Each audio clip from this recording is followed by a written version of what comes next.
आज हम सिंधी अल्फ़ाबेट्स यानी सिंधी हुर्फ़े तहजी लिखना, बोलना और पढ़ना एक साथ सीखेंगे।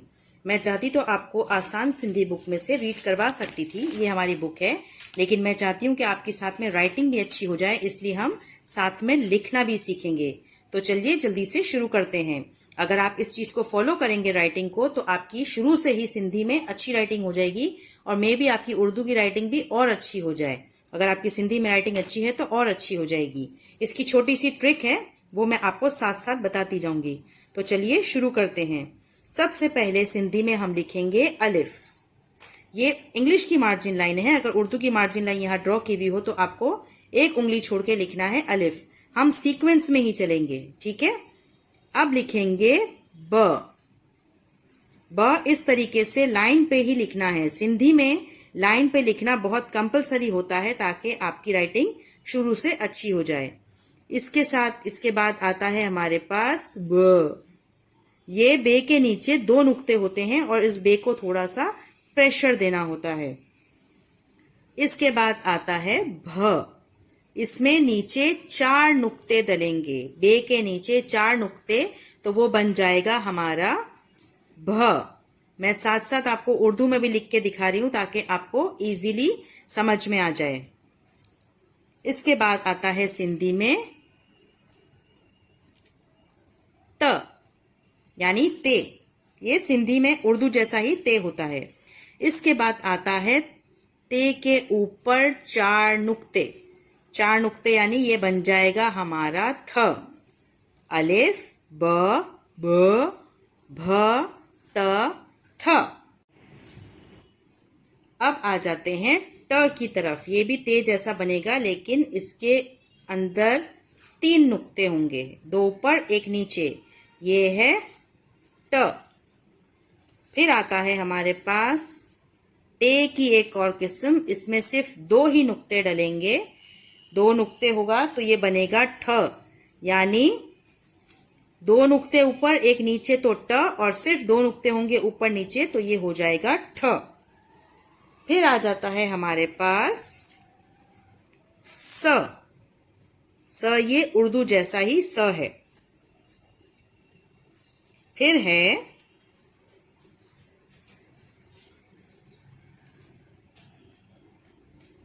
प। प यानी जो हमारा नॉर्मल पे होता है वो सिंधी में प। फिर जीम लिखने की एक छोटी सी ट्रिक है कि आप बीच में लाइन करेंगे ऐसे, और फिर ऐसे नीचे तक ले जाएंगे और अंदर 1 नुक्ता। ये हो गया हमारा जीम। और एक और बनाती हूं, ये हो गया।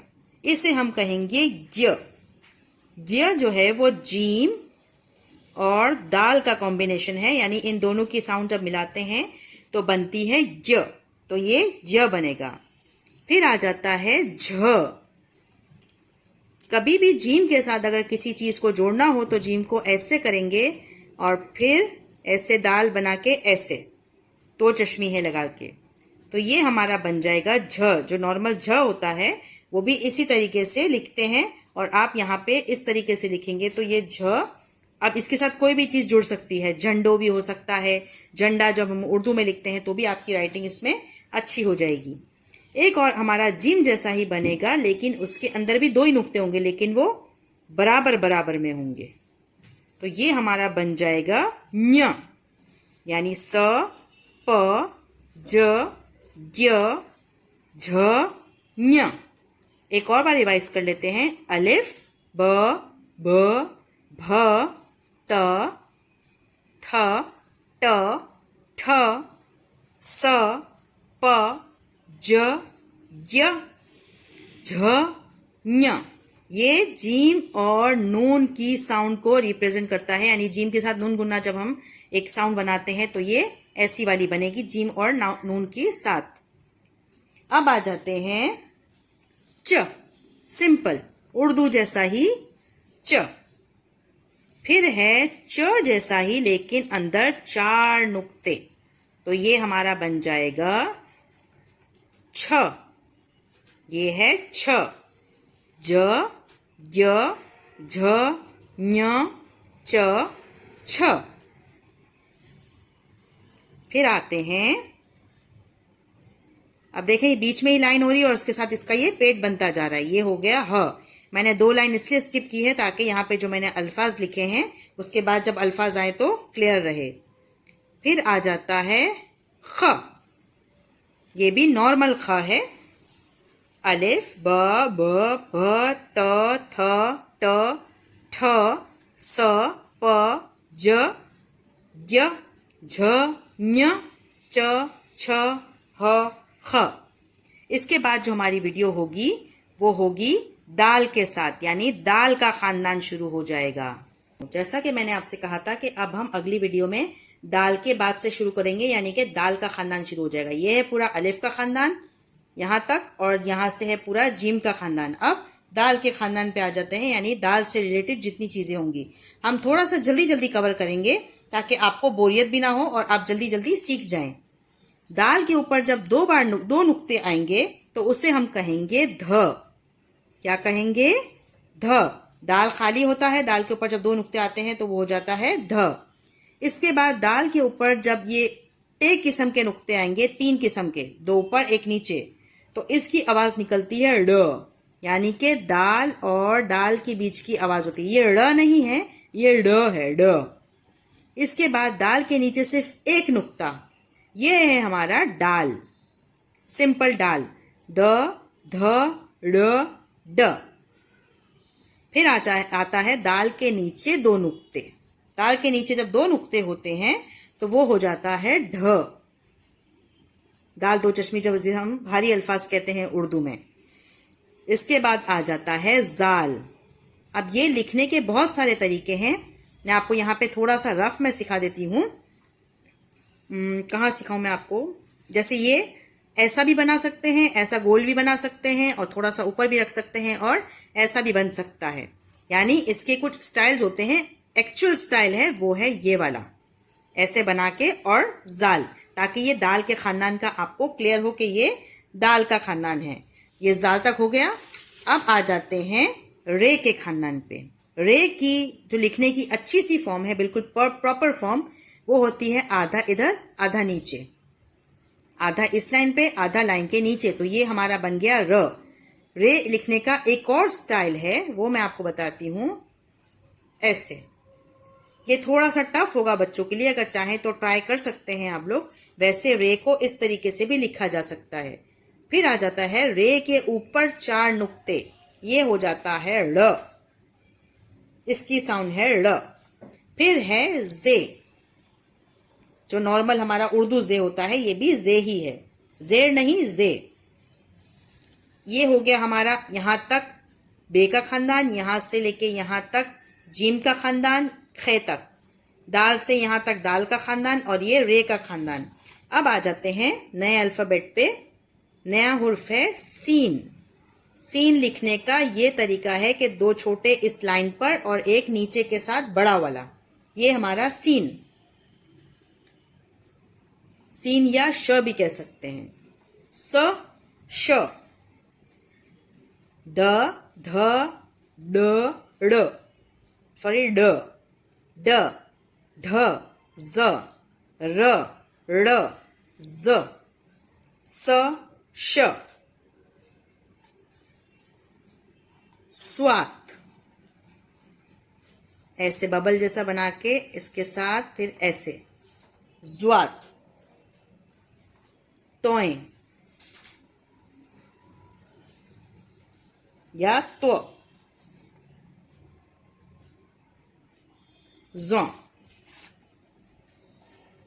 आइन लिखने का सबसे अच्छा तरीका है एक छोटी सी गोल और उसके साथ ऐसा बड़ा वाला।